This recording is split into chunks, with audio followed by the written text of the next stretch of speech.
Matt, welcome to the show. Kevin, proud to be here. Thanks for having me. Sure. Now, listen, before we dive into what I really want to talk about on the show, specific to you and your company, I always like to start by talking about a famous failure. I think failures are stepping stones. You don't win or lose, it's win or learn. So tell us a time when you failed at something and what'd you learn from it? God, there have been so many in my career. I'm not sure if I can pinpoint just one, Kevin. I will say that, generally speaking, my biggest mistakes have come from, people-related decisions. People I hired, people I didn't hire, people I fired, people I didn't fire, and sort of the way I handled each of those. I will generally say that, people mistakes have been probably the biggest mistakes in my career. It set me back the furthest, as you know very well. It sets your company back. Right. People mistake will set you back anywhere from 6 to 12 months. And usually, in addition to making the person mistake, you'll also lose really good people along the way, because you'll alienate some people. You make one bad decision on one person, it could create, issues with other people in your organization, and just sort of the cumulative effect of that will kill you. So I will say that, even though it's not one specific moment, the biggest regrets I have in my career are generally ones that revolved around people decisions, and just other things, kind of stream of consciousness, waiting too long to make mistakes, waiting too long to make decisions, have resulted in pretty big mistakes of mine. Not trusting my gut when I should have trusted it, not facing problems head on. As you know, bad news needs to travel really fast. So sometimes, which is hard to do, but bad news doesn't age well. The more you let bad news age, the bigger the problem becomes. So, generally speaking, that's where most of the regret comes from in my career. Yeah, you sound like a brother from another mother, because that would have been my checklist. It's like, hired the wrong person, took too long to fire the person, wanted everybody to get like consensus on this decision. So I let it fester for 6 to 9 months. And I guess we all have to kind of learn by ourselves to go through those things. So I appreciate that.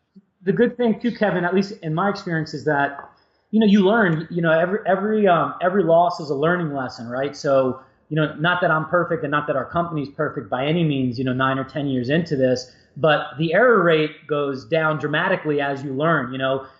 Things that you didn't pick up on the first time around, when it comes to a people decision, maybe the second time around you get a little bit better, the third time around you get a little bit better, and then, rinse and repeat that for, in our case, 9 or 10 years, and the error rate drops dramatically. So we don't get every people decision right, but, we're a lot better now than we were back in the day. Yeah, that's great. Now, when I read your bio at the beginning of the show, I mentioned your company in brief, but in your own words, what do you guys do and who are you doing it for?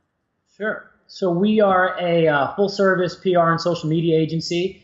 We're based here in New York City. We have about 50 employees. We also have offices in Toronto and out in Boulder, Colorado. We work with companies from about 30 different industries. So, consumer and technology, B2B, professional services, cannabis, cybersecurity, you name it. And our job is really to help elevate their brand presence via the media, the press, via social media platforms, awards and speaking programs, content programs, and editorial services. That's really what we specialize in. That's great. Now, do I have it right that you started N6A when you were only 26? Is that right? Yeah, it was just before my 27th birthday, and my wife was about 7-8 months pregnant at the time. Perfect time to start a new business. It's just the Band-Aid approach. We just closed on our house. We were pregnant with our first child. Now we have 3. That was our first one back then, and I had this crazy idea one day to leave a relatively cushy job to start a business out of my basement. No income, no paying clients, none of that. And my wife was crazy enough to say yes. So that's how we got started. That's fantastic. What do you like? There aren't too many people. Maybe it's becoming more popular. There aren't too many people who set out on their own that young, and especially in those circumstances. I mean, you clearly had the seed in you from something else. Like, why are you an entrepreneur? Like, what do you think gave you that idea or spark to begin with? I've always been really driven, Kevin, and I got a little taste of the agency world before I started N6A. I learned a lot of things that I saw a lot of things that I liked. I saw some things that I didn't like, and if I had an opportunity to kind of put the ball in my hands, I knew that I would probably do things a little differently Right. as far as building culture and building programs that differentiate our service product from others. I saw an opportunity in the marketplace, that wasn't really being capitalized on back then. Agencies in our industry, especially back then, continued to really lag behind with an antiquated business model, focused on billable hours, and there wasn't a premium on things like speed or data. And I saw opportunities there, and I was a pretty young guy back then. I was somewhat naive too, and I figured, what the heck? Let me make a run at it and see if I can actually create some kind of differentiation in the agency that I started, and the rest is history. Yeah, that's great. And when I think we connected originally on LinkedIn, and as I was sort of doing some online stalking of you and your company, I mean, I just really quickly fell in love with almost the way, like, you have so many cool programs, workplace culture programs, employee programs. And like a good marketer, I mean, you've kind of branded them in a way that I'm not used to seeing. Sometimes in a big company, they'll launch some initiative and give it a sexy name or something. But I mean, you've got a lot, and it just really jumped out at me. But let's start with, I'm kind of curious. And of course, for our podcast, listeners, we need to paint, pictures for them with our words. So if I were to visit you in your New York City office, I mean, I walk in and I'm going to get a vibe. I'm going to get a sense, like, what do I see in your offices? Yeah, so we have a great, home field. We call it home field advantage. You come off the elevator here at N6A in our New York headquarters, and there's a lot of energy. You'll always hear music playing. There's a stage area that you see. Usually people are working on the stage. We have a bunch of lounges with couches and open cafe tables where people just hang out, grab a bite to eat, sit down, get some work done. We really try to promote a very open, collaborative work environment, and that's really what you see, and we try to really be consistent. So anything that you read or hear about us outside, we really want to hit you with that same level of energy when you get the in-house N6A experience, when you come off the elevator and see the office. So we try to be very consistent in our message externally and with what you see internally. We think that's important too. I think really good culture, corporate culture, a lot of the time comes down to consistency. It comes down to, is what you read about and what you hear about outside consistent with what you feel and what you experience inside? And if there's any kind of misalignment there, usually it shows that the culture is not rooted from a level of authenticity. Right. So we do try to be very authentic with that when you come into the office. Now I hear open workspace, collaborative workspace, music playing, and in the press a lot has been like one little study about like doom and gloom on open workspaces, and it's caused this debate. I mean, what's your take on whether, like, how are you guys productive, or what have you found with this open environment? Well, look, you definitely need closed quarters, right? So you need the opportunity for, in our case, like in our office, our employees have tons of breakout spaces. There's tons of conference rooms. I think we have 6 conference rooms or something like that. We have lounge areas. So it's not like, you're forced to work in this open environment and there's no escape if you need it. Obviously, if there's client calls or if you need to clear your head, there's always places to, escape to.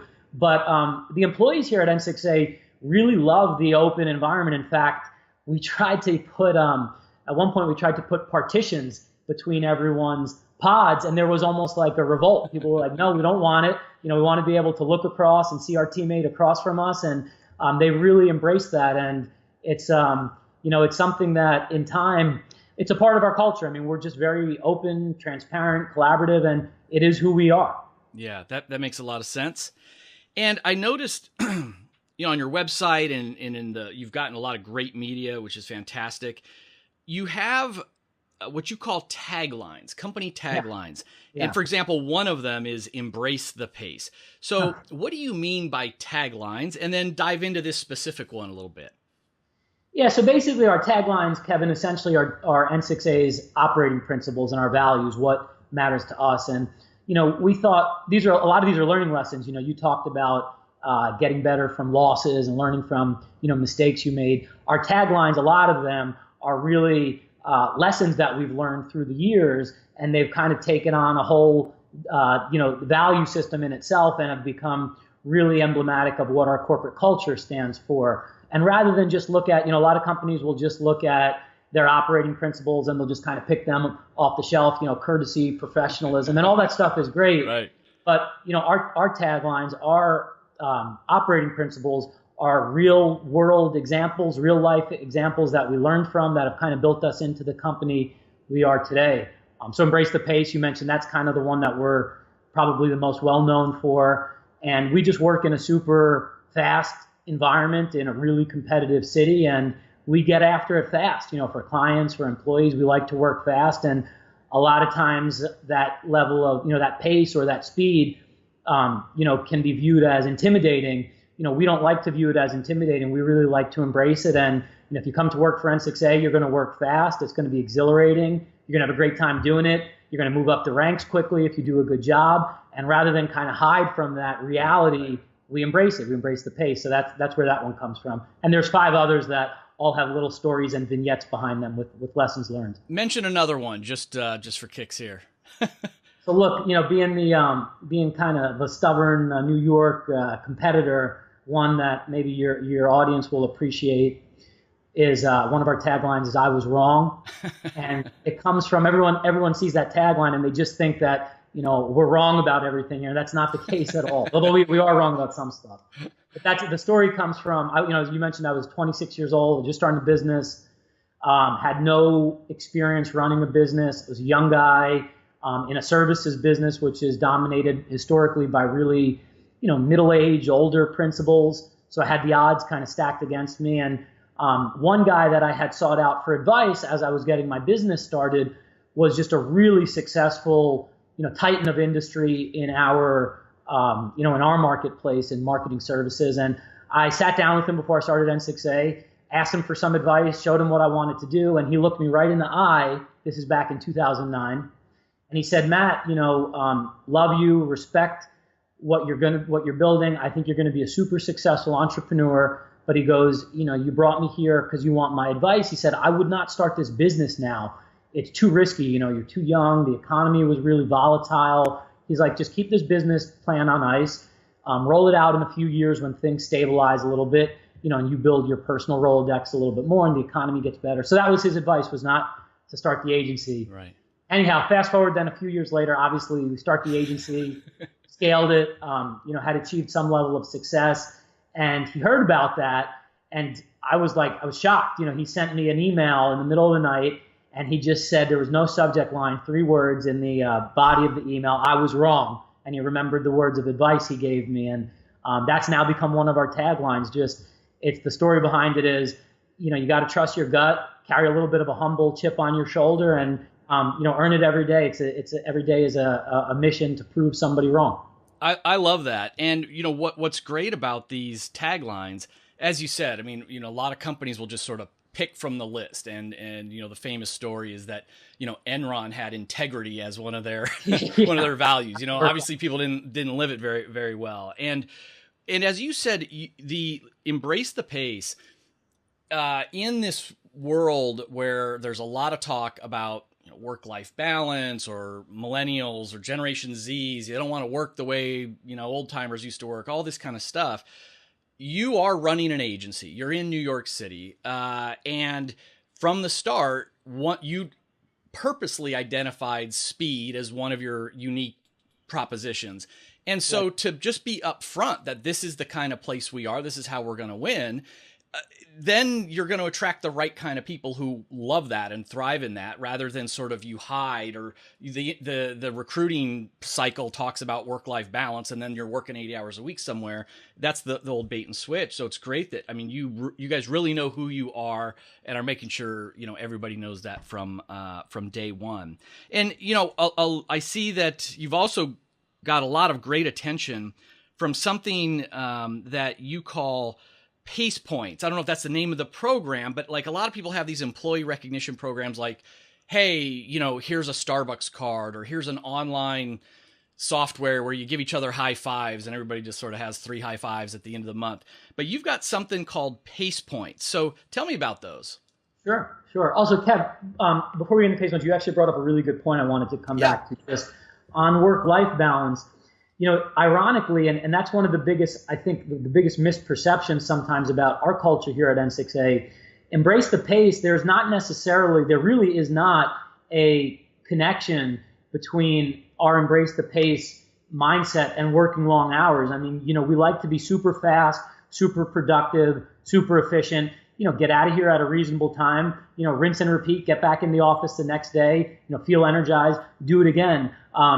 But if you work fast in an efficient way, your work-life balance should be in a good place. I always tell our employees, we have great programs. We'll get into pace points, I know, in a sec, but we have great programs. Commuter benefits, spa days. We send top producers all over the world. Cash bonuses. We have sabbaticals. Summer Fridays. You name it. It's really on you as an employee to dictate your work-life balance. The company will do everything we can to put you in a position to have great work-life balance, but it's on you to manage your time effectively. It's on you to manage your time efficiently. Get into the office at a reasonable hour, work hard, work fast, get out at a reasonable hour, and enjoy your life. And usually if you do those two things, you'll have a productive work-life balance. Yeah, no, I'm glad you clarified that. No correlation between the pace of the work you're doing and the total number of hours. And in fact, I'm sure, many do make the case that in fact, limiting the number of hours at work helps you to be super productive and efficient during those hours. And when I was young and dumb in my 20s, I mean, I thought I was going to win by working 80 or 100 hours a week, but my brain was mashed potatoes, after hour number whatever, and you're really just spinning wheels. So I'm glad you clarified that. So yeah, tell me more about Pace Points and some of those programs. So yeah, we've always really excited about Pace Points. This is the first year we launched it, and it's been phenomenal so far. It's been really well received by our staff and by potential recruits here at N6A, certainly by our clients as well. We've always had a really cool, innovative culture, Kevin. We've always experimented to try to give back to our employees, going back years and years. We've always worked within our resources to try to come up with cool perks and programs. We've done competitions where we've sent our top producers to trips all over the world, places like Bali and the Amalfi Coast and Paris and Sundance Film Festival. And, we've done all kinds of really cool stuff. And after about 7 or 8 years of doing that, each year we would up our game and our perks would get a little bit better, a little bit more expensive, a little bit more luxurious. And after about 8 years of doing it, we had learned a lot. And as a management team, we got together and said, well, wouldn't it be cool if we actually figured out a perks program where instead of, us telling employees what they're going to get, the employee tells us what they're going to get based on what they want and what motivates them and what incentivizes them. And in today's workforce, that could mean a number of things. It could mean cash. It could mean travel. It could mean, quality of life, PTO days, things like that. It could mean experiences.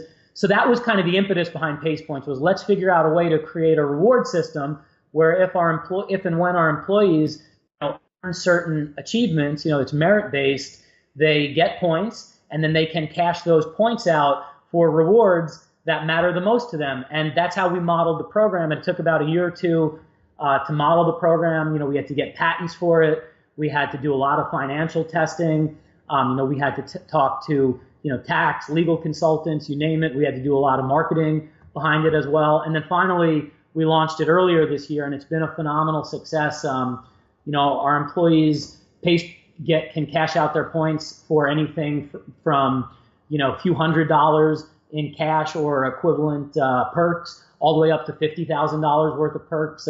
Employees have taken things like trips to Asia. We've done Caribbean trips they've cashed out for. All right, Matt, let me cut you off here for a second. First of all, the fact that you did all that background and patents and financial modeling, you guys are way more buttoned up than me. I would have been like, we got a cool name, let's try it. So that's kudos for that. But let me ask this. So people get points. Do they add up and then at the end of the year cash them in, or is it quarterly? Like how often are they trading their points in? Great question, Kevin. So there's 2 redemption windows. One is in March, one is in October.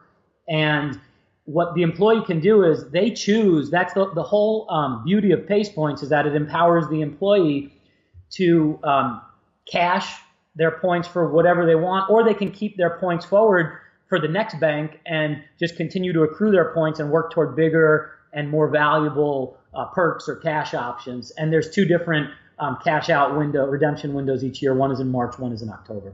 And who's deciding who gets the points? Is it you? Is it management? Do they give them to each other? How, who's the decision makers behind it? So, great question. So the way Pace Points was modeled is there are points can be earned for three different types of achievements. One is individual achievements. So if you're an employee, Kevin, and you do a great job, you get a producer of the week, you get a great client result. One of your customers gives you, our customers actually give us rankings for their satisfaction of service. If one of the customers you're servicing gives you a perfect ranking, you would get Pace Points for that.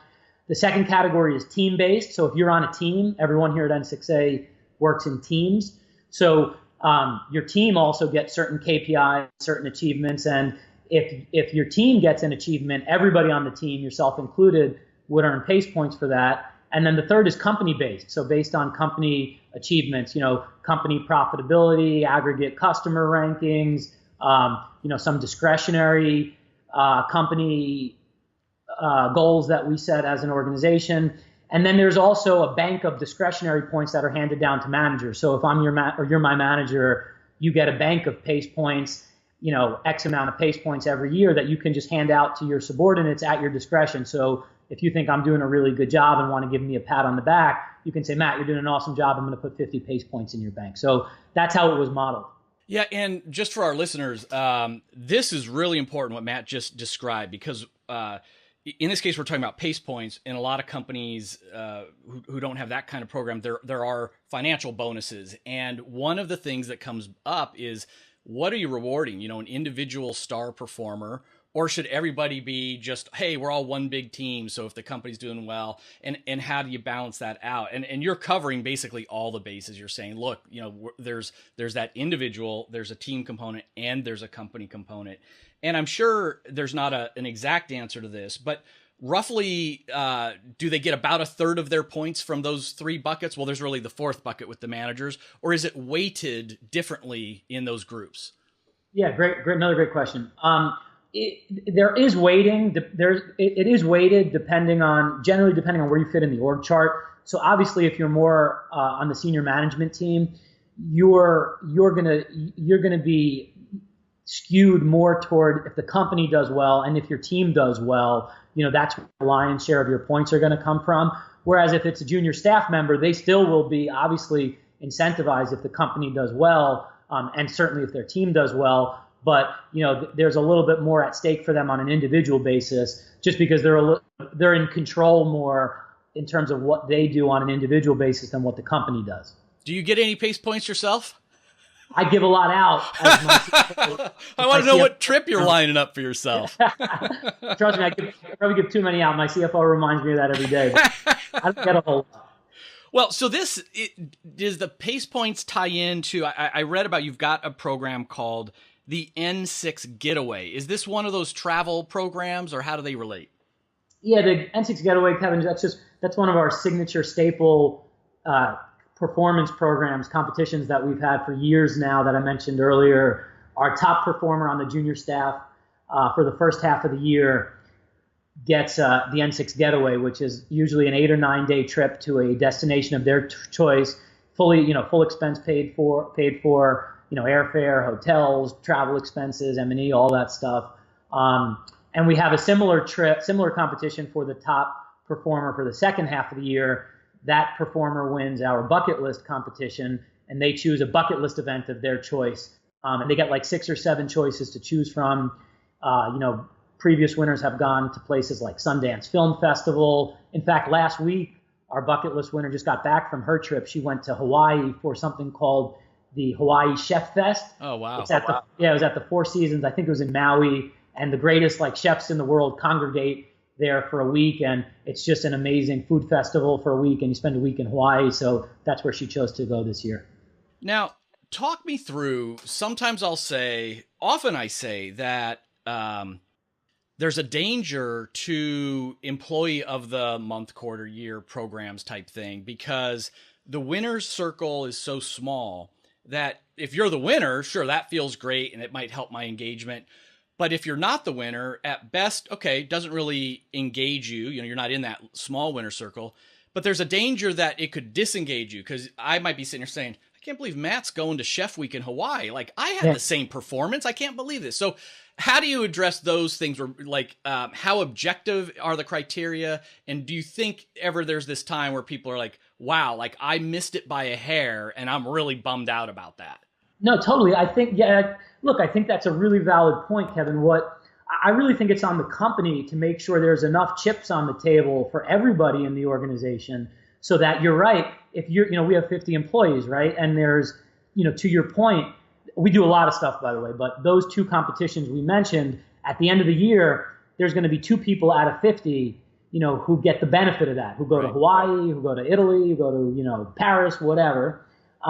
So what happens to the other 48? I really think if you're putting 100% of your chips as a company into those 2 programs, you're right. You're doing a disservice to your employees. You're probably creating disengagement. I would argue that, it's counterproductive. It creates more of a toxic, overly competitive culture than a collaborative culture. So it's all about checks and balances, and it's all about, diversification, I think, of your benefits in your perks program. In our case, the getaway and the bucket list competition I mentioned are just 2 of, dozens and dozens of things we do. So if you miss out on the getaway, guess what? There's a silver lining there, because you still can get a lot of pace points. You can still cash those pace points out to take a sabbatical, to go on amazing trips to the Caribbean, to get a lot of cash, you name it. But I really think it's on the company to model it in a way where it's diversified, so that you're not alienating people who aren't your number 1 and 2 performers. Right. Yeah,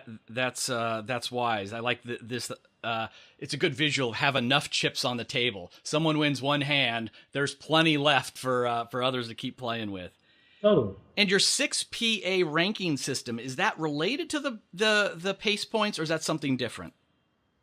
Yeah, so that's our universal KPI system. We try to do it, and this was one of the differentiators we talked about back in the day when we started N6A. We saw a real need in the PR services marketplace, agency marketplace, for sort of a data-driven approach, where agencies and PR back then particularly really had a very kind of they were afraid of measurement and data, because PR was sort of an industry that historically could skate by without being held accountable, for metrics and for KPIs and measurement. So we tried to get ahead of that, and we actually created what now has become our 6PA system, where our employees, part of our culture is every month our employees get a ranking. It's based on individual performance. It's based on how happy their customers are, and a few other things. And they get checkpoints every month. They see what their ranking is, and those rankings are used to determine, their ability to get pace points, get promoted quicker, make more money faster, all that kind of stuff. And, we really have recruited to that culture. Like, we want people who are comfortable operating in an environment where they sit with their manager every month. They see a number in front of them. They know what they have to do to get better at. They know where they stand. They know what, and that's what the 6PAs are in a nutshell. We hired a software engineer to actually build that out internally. So it's built out as a software platform. It's a proprietary system that everybody in the company has access to. And really, it's just there to create transparency and alignment between the company and the employees, so that there's never any ambiguity on how they're performing. And I don't know if you have these different roles in your agency. I mean, in my own professional service firms, I would struggle with the rack and stack. I'm a big believer in the metrics-based approach, but often the salespeople were sort of set off to the side and kind of were measured, differently than the people who then did the work. And I don't know if you have separate roles like that in your business model, but do you have these job role problems in terms of, ranking everyone together? Yeah, so that's actually been the beauty in my mind. I'm somebody who I'm really passionate about that system, right? So the beauty in the 6PA model is that as we've scaled our company and we've become more sophisticated and there's more layers to our org chart, it's created new functions, right? And the non-service function, to your point now, is a lot more comprehensive than it was when we started 6PA system a few years ago. So it's been cool for me because I've actually, with our management team now, been able to model our KPI system so that everybody here is given KPIs, whether you're servicing clients, whether you're running finance, whether you're running sales, whether you're running recruiting, whether you're the CEO. I get KPIs. Cool. But yeah, look, at the end of the day, Kevin, no matter where you fit into the org chart, you're going to be held accountable for something. I mean, you have a job to do, and if if there's a level of thoughtfulness, brought to the table, you should be able to be held accountable for some kind of metric based on what your job description is. And what's so great about this is you've got that metric, and at the very least, it's a tool that fosters conversation with your manager. And it seems like so many people these days are saying, I want more feedback from my boss, from my company, because that's how I'm going to get better and advance my career. And yet I can't remember the exact data that I last read about, but like 40 to 60% of managers don't give feedback, either because they think they're too busy to do it, or it's an uncomfortable conversation. They don't know how to do it. And again, you're saying, oh no, we're thriving on this is the expectation, right?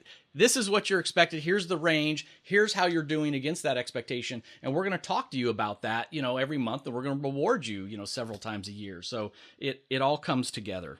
And it's a great point, Kevin. We also, I think you hit on a really interesting point there too. Look, it's obviously very science-based because, there is a level of, there's objective data you get a ranking every month, you see numbers, but there's also a lot of art to it as well. And if the art piece isn't there and it's only science, that can be a very dangerous, toxic element to a corporate culture, right? So you need a balance of both of that. So it needs to be, Kevin, you gotta, we do it on a scale of 1 to 6. You got a perfect 6 in your KPI 1. You got only a 2 out of 6 in KPI 2. Here's why you got the 2 out of 6. Here's why I gave you that ranking. Let's figure out a way to work together so that next month the 2 goes to a 5. And that's kind of the art extension to that conversation. Without that piece, though, if I'm just giving you a piece of paper that says 6, 2, 3, and there's no context around it, that's not good for the employee. That's not good for the company. So I would just caution any organization who wants to bring a level of objective data and analytics to their operating processes. They also need to be very cognizant of the fact that art is a big piece of that that extension too. I like it that you extend the 6 brand right down to your rating scale. Everything in 6s. So last question, Matt. I'm just curious, what are you, when it comes to N6A, what are you most excited about these days and in the the year ahead? Look, I love the process, Kevin, and I think we all do here. I mean, it's we feel like we're building a great company. It's been 9 years, and it's been really exhilarating for me. I actually wrote myself a letter. I don't know if you can see I have all these behind letters. Your shoulder, yeah. These are all letters that employees past and present have written me, and I never throw a letter out. So one of these letters up here is a letter that I wrote to myself. So I cheated. I wrote one to myself. And it was about 7 or 8 years into our business, and I wrote a letter to myself. I got myself a card from Hallmark that said, "Congrats on your new job. You are now a CEO. You worked 7 or 8 years. So you worked so hard for this over 7 or 8 years. You've now put yourself in a position where you can do what you love. You can build culture. You can do this at scale. You can really invest in your people and give them opportunities to continue to grow. And that's what." That's what I'm most excited about in the future. I feel like even though we're a business that, now is going on our 10th year, we're very much still in our infancy, and we've really just recently put ourselves in a position to begin to execute on our vision. And I think we're just scratching the surface, and that's what I'm most excited about, just going through that process and, beginning to really do that at scale and touch as many people that come through N6A's doors as possible. Love it. Matt, so how can our listeners find out more about you and N6A? Well, definitely check us out at n6a.com. That's our corporate website. We also have a great website for potential recruits. If anyone is interested in our culture or career opportunities here, go to competeandcare.com. Compete and Care, Kevin, also one of our 6 taglines. That'll go over all of our values and our perks and all pace points and all the stuff we talked about earlier. And then obviously follow us on social, Twitter, LinkedIn, Instagram, Facebook. We have some cool content that we're churning out every day that talks a lot about our client work and our culture. So definitely check us out there. We'll put all those links in the show notes and the articles that come from this interview. Matt, thanks for coming on to the LEADx Leadership Show. Kevin, it was a pleasure. Great being on your show. Thanks. All right. Take care, bud.